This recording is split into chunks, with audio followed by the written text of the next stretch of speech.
Ini kalau memang ini membuat kegaduhan yang menggaduhkan masyarakat, gue minta maaf. Nah, Gue minta maaf karena harus minta maaf. ya gue minta maaf. Tapi Ngomber, ngomong berita. Ngomong berita. Bukan ngember. gue minta maaf. Tapi tidak ada tujuan dan niat bahwa mengkampanyekan. Bahkan gue selalu ngomong bahwa gue tidak akan mendukung hal tersebut. Ramai tagar unsubscribe podcast Deddy, buntut konten LGBT, Deddy Corbuzier minta maaf telah bikin gaduh. Deddy Corbuzier tengah menjadi sorotan publik setelah mengundang pasangan LGBT Ragil Mahardika dan Frederick Vollert di podcastnya. Beberapa waktu lalu, ia sempat membuat konten bersama Ragil dan Frederick dengan judul Tutorial Jadi Gay di Indo. Tapi apa yang aku rasakan dari pengalamanku, feelingku itu selalu hampir benar. Konten Deddy Corbuzier ini kemudian menuai protes dari warganet yang tidak setuju dengan tema podcast tersebut.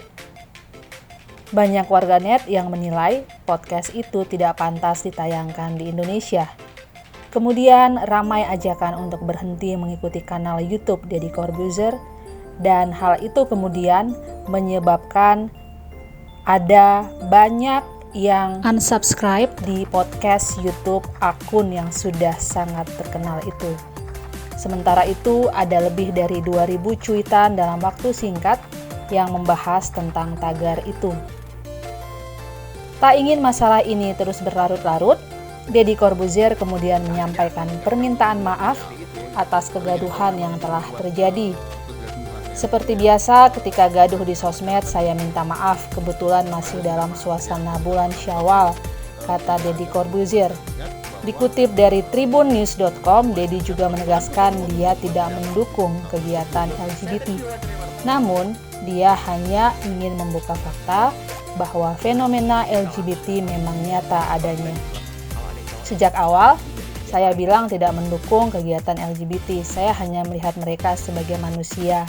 Hanya membuka fakta bahwa mereka ada di sekitar kita dan saya pribadi merasa tidak berhak menjudge mereka, kata Deddy. Diketahui soal konten Deddy ini juga kemudian dibahasnya dengan Gus Miftah yang dianggap sebagai gurunya. Artinya nggak perlu membela diri seperti itu gitu loh. Tapi gini, kalau memang ini membuat kegaduhan yang menggaduhkan masyarakat, gue minta maaf. Nah, Gue minta maaf karena harus minta maaf. ya gue minta maaf. Tapi tidak ada tujuan dan niat bahwa mengkampanyekan. Bahkan gue selalu ngomong bahwa gue tidak akan mendukung hal tersebut. Loh, gitu. saya tadi diwawancarai wartawan. Penceramah kondang itu juga menjelaskan kepada Deddy di akun YouTube-nya bahwa konten Deddy tersebut dianggap oleh netizen tidak bisa diterima karena seperti mengkampanyekan LGBT yang belum bisa diterima di Indonesia.